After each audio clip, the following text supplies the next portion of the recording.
Umuvugo nawise wanshiye iki Yesu. Nterure nshime nterure ndate mvuga uwo mwami usumba byose, mvuga iyo Mana yaremye byose, erega yishima aho uri hose.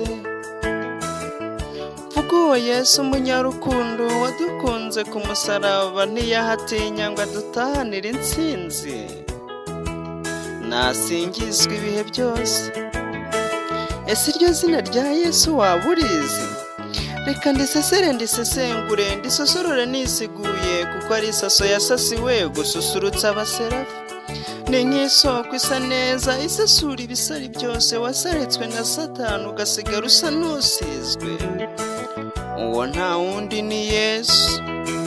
Ndavuga isumba byose yisize ubusa ikadusanga, ngo isamo wari wasandaye igasiga ugusingizwa. Uwo ni Yesu ngabo y'isonga.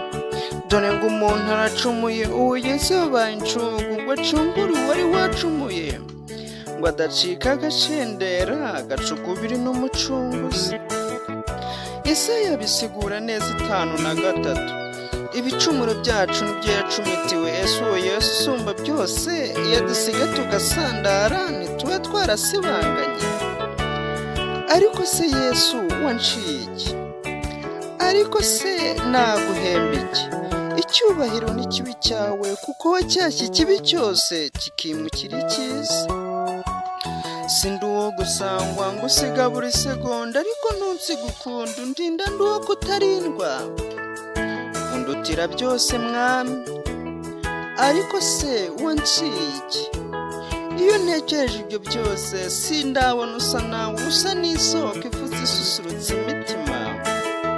Usumba byose mwami. Burya ngo use gusenga abasasira Satani, ubusaswa bw'ubusuna asigaje kumusiga. Asibanganya ukwizera kwe. Umutima utekereza ntutinya gutamaza, ubutindi buturanga iyo dutaye umutabazi tutari kumwe n'Uwiteka. Sigaho gushidikanya, dore umubisha ashinyitse amenyo, ashaka uwo yashikura amashinya. Ntushidikanya ku kwizera kwawe, arakwimura kwangiza. Ariko se kuki tubabaza Yesu? Si we soko y'ubusugire dufite? Sigaho dore isoko isa neza, wishakira mwisha ushaka ibitagira umumaro. Erega Yesu niyo soko y'ubusugire dufite. Wanshiye iki Yesu?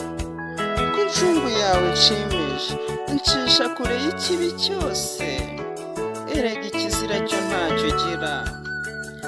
Ariko se reka nkwibarize disi we akabazo k'amatsiko. Usa na Yesu cyangwa usa na Satani? Ese sengure wisuzume utazisamo wasandaye. Ibyirinyo byacu tubyubahishe Yesu, ibyo dukora byose tubyubahishe Yesu. Tutaba tubyinira mu bikari ibyo twanze gukorera. Erega Yesu ni byose kuri bose ibihe byose. Umusanze aramususurutsa akamusiga isumbwe, agahorana amahoro aho ari hose, aho imbazi yamuhanze. We mushumba utazima umusanga.